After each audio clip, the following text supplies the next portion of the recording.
one of those challenges for the thyroid is nodules, and not all nodules are the same. Nodules are things that grow usually towards the front of the neck, correct? Yes, not all nodules the same is absolutely right, and the a vast majority of nodules. First of all, what is a nodule? Nodule is just a little area of thickening or a growth within the thyroid gland. So if you examine a thyroid gland, it's made of a thick jelly-like material, and there are cells in it, but the most of the component is made of this thing we call colloid or jelly-like stuff, and which carries the hormone, stores the hormone, and then releases it into the bloodstream.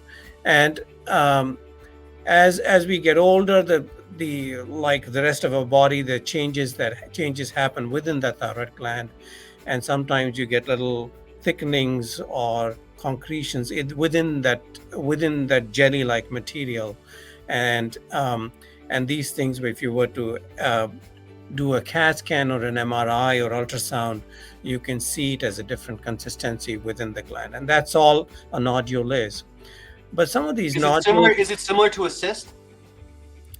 y- well, No. nodules can be solid or cystic or mixed. Oh, okay. All right, my So fault. when it's all solid, whether it's made up of a solid bunch of cells, or is it a solid jelly-like stuff, then we call it a solid nodule.